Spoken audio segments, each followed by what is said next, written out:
So, welcome to another episode of my garage, or in this case, my boiler room, because electrical wiring that has been in the ground for almost 60 years, or actually over 60 years by now, has faltered and died. So my garage is on a blackout. It's pitch black out there. I can't see a thing.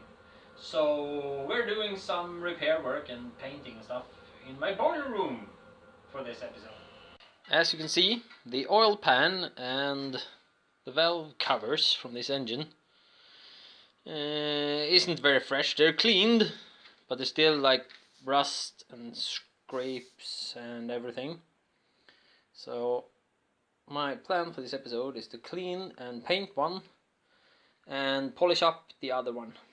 It seems really bright right now, but that's because this stainless strip with the engine model name on it is very bright, but the aluminum is kind of grey and dullish. So I'm gonna use some household things and see what I can do. Well, to clean up the oil pan, I'm actually gonna use an ordinary scrub and some dishwashing gloves, because we are in my basement. Next to the boiler room we have hot and cold running water, so we're going to use some hot water to begin with.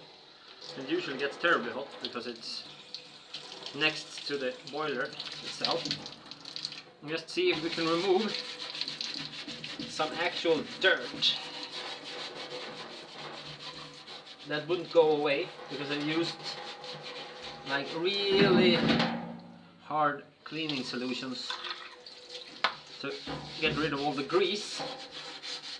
But the thing is, the grease remover won't remove dirt.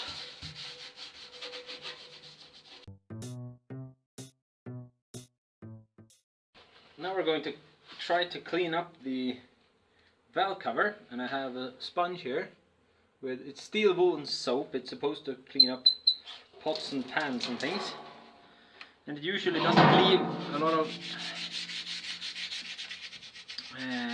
it doesn't make damage the material, so it won't get all like stripy, like if we were using like sanding paper or something. It should be able to make this rather clean. Over the years we have gathered some discoloration of the aluminum, but that's just to be expected.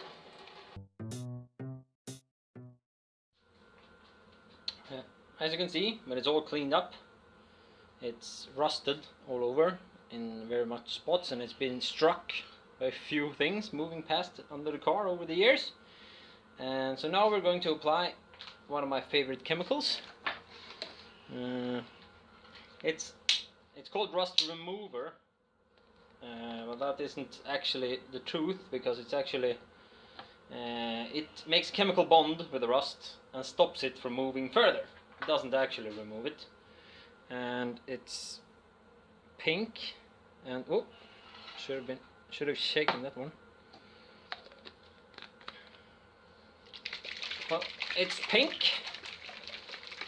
and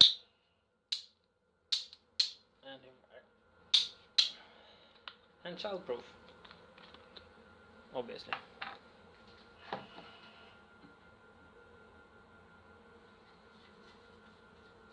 So by applying this all over with a brush, in a short while we're going to see the results.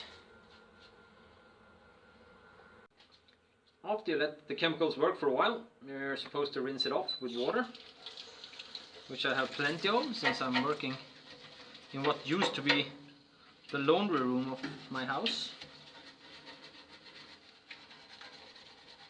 And what usually happens when you rinse off the rust remover or inhibitor, or what you want to call it, is that when it dries up, you will get white residue on all the rust, and that's the chemicals bonding with the rust.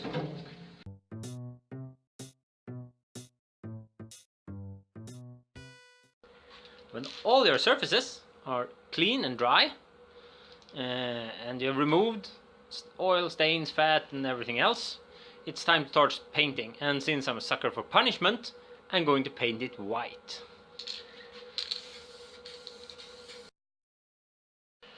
I'm using an engine color to go on engine blocks and parts that are subdued to heat and oil and other things. So hopefully it will look pretty good when it's done. And as you can see, the finished result after a couple of days of drying is a solid, good white surface.